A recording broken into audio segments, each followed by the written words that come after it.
Lesson one, get an additional 30 minutes of sleep a night. Take it as a challenge.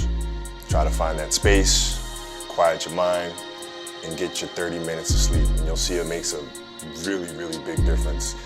My sleep habits were horrendous, to say the least. I mean, I've always had a hard time sleeping.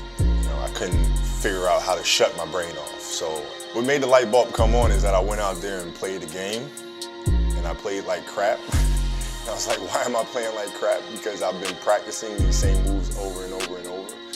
But yet, I couldn't execute them properly.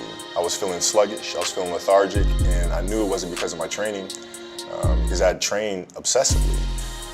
So then I started looking at other things, and that's when I came to the realization that, hey, Kobe, you're not 21 years old anymore, buddy. Like, maybe the fact that you're sleeping 2-3 hours a night, maybe that has something to do with the fact that you're playing like crap. And that's when I started really evaluating those things. And I'd say lesson two would be just 5 minutes of quiet time. 5 minutes for you to be mindful and to just sit and find that inner voice and just kind of listen to the self. And preferably would be in the morning as you start your day. I meditate every day. And I do it in the mornings, and I do it for about 10 to 15 minutes. And I think it's important because it sets me up for the rest of the day. It helps me. It's like having an anchor. If I don't do it, I feel like I'm constantly chasing the day, as opposed to being able to be controlled and dictate the day. Not that you're calling the shots on what comes forward, but the fact that I am set and ready for whatever may come my way. I have a calmness about whatever comes my way, and a poise.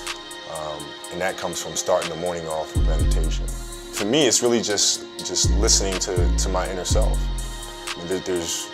That's basically it. Like you sit in silence and you just allow these thoughts to come forward, and you get a chance to observe the self and things that may be lying beneath the surface that if you don't have that time to sit quietly on your own, you'll never pay attention to. Because if you think about it, the reality is we're paying attention to so many things that are going on around us. We're constantly taking selfies, we're constantly taking pictures to post on Instagram and all these other things, and we're constantly observing everything that's around us, but we don't take the time to really observe what's going on inside of ourselves. And that's what meditation is for me. In 2000, we had a new head coach that came to the Los Angeles Lakers by the name of Phil Jackson. And Phil was just coming off of winning 6 championships with the Bulls. And he was really big on mindfulness and really big on meditation. And it wasn't an option for us. So we'd sit in our film room and he'd turn the lights out and he would meditate as a group. And he'd teach us mindfulness. And it really connected with me because he was teaching mindfulness through something that I was extremely passionate about, which was the game of basketball. So it was told through the lens of, this is going to help you here. And so I had this curiosity about it. And that was my introduction to meditation. And then seeing the poise that we play with, the fact that we can be in a hostile environment with fans yelling and screaming and pressure situations, and it having no effect on us.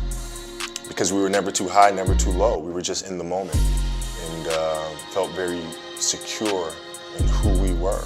And that was my introduction to meditation.